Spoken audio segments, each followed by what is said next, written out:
Hey guys, and welcome back to the channel. And on today's video we're going to be looking at the Triumph Trident. The bike was kindly lent to me by Triumph for a week, so I've had a week's worth of riding now to really understand this motorcycle and get to terms with who it's aimed at, and just to go into a little bit more detail throughout the video and tell you what it's like to ride.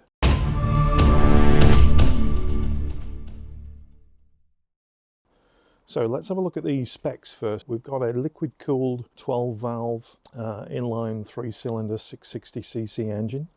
This engine's derived from the Daytona 675 engine. I believe they've got 125,000 bikes sold with that engine in currently today. So it's a tried and tested engine. And what they've done is they've actually reduced the cc down to 660, and they've also brought all of the peak torque lower down in the rev range. So it's got a more broader spread of torque throughout the range, more flat curve. So the engine has 80 brake horsepower at 10,250 RPM, and also it has 64 nanometers of torque at 6,250 RPM. So on to fuel economy. The bike comes with a 14-litre tank, and on this you can get 60 miles per gallon.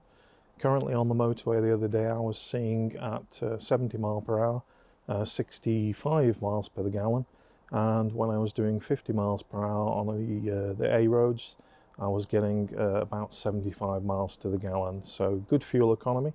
The seat height is 805 millimeters, so not too tall, so good for all riders of all heights.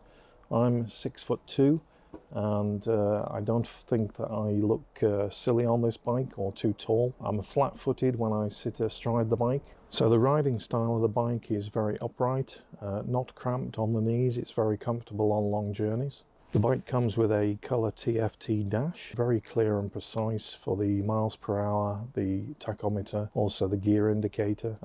It also has two riding modes, which one is road and one is wet, and is controllable by the switch gear, which is precise and tactile. You can also get a connectivity module, so you can connect your mobile phone to the dash. This allows you to have sat-nav, music, and also telephone communications on the screen. The wet weight of the motorcycle is 189 kilograms. And the tyres on this bike, it comes with a 180 rear, a 120 front, and also these from the factory are Michelin Road 5s. So very good quality tyre that they put on this, so very good value for money. The motorcycle itself, for the black version here, or the white version, comes in at £7,195, or you can get the matte or the red version, which is £7,295.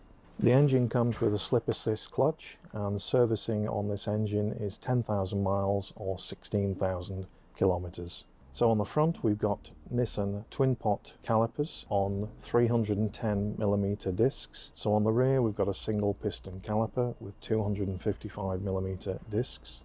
So on the front we've got Showa big piston forks. These are 41mm upside down forks, and they are non-adjustable on the front, but for my height and weight the ride itself feels pretty firm but comfortable on the road. On the rear you've got a Showa monoshock, and this only has preload adjustment, so that if you are carrying a passenger you can firm the back a little bit up on this to carry that passenger. The build quality on the bike is second to none. It's typical Triumph, very good build quality. With an engine like the 675 derived cc engine from the Daytona, it's pretty bulletproof. So a really great triple engine with bags of torque all throughout the rev range. Throttle response on the bike is really smooth. It feels more connected than most fly-by-wire throttles that are out there on the market today.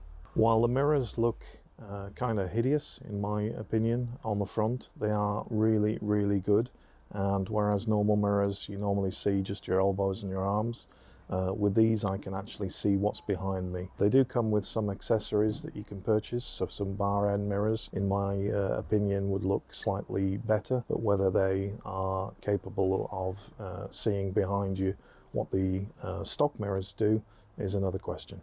Another feature on the bike is self-cancelling indicators. Now there are two settings on the bike. You've got a setting that switches off after, I believe, 8 seconds, and one that switches off a little bit longer.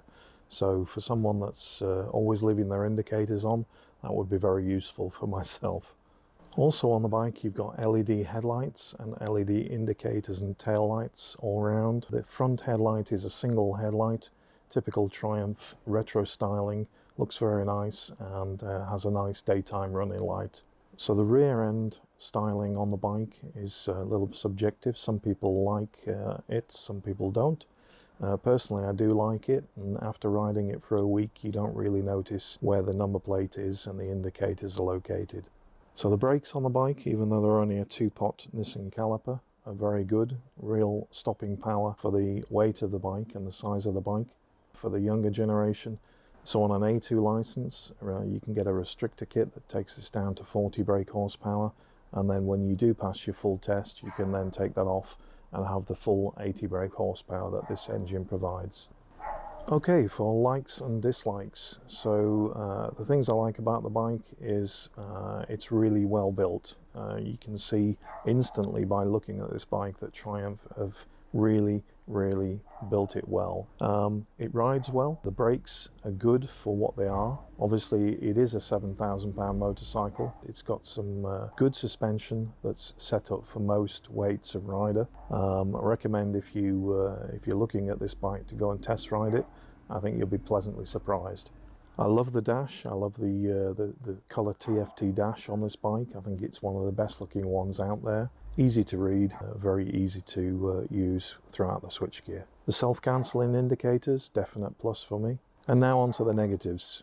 Little things, really little things. I can't really list a lot on my thoughts on this bike after a week. I would say the biggest one really is luggage space. So because of that rear end, if you were to use this bike, it's pretty much aimed at the commuter or someone who's looking for a first-time motorcycle. So on the rear of the bike, because of the way it's styled, you can't really fit a luggage rack, and to my knowledge to this date there is no luggage rack available. Hopefully someone will bring one out, make that possible. So at the moment you'd either have to wear a rucksack or you'd have to put a tank bag on it to get some kind of luggage capacity. The other things, I wish they'd put black brake and clutch levers, having the old style silver ones on the front of here, which everything else is black on the bike. It doesn't really match up. That's just an aftermarket accessory that you could actually get. So the sound of the engine out of the standard exhaust the bike comes with is really nice. It could do with loudening up a little bit, so I'm sure there's lots of aftermarket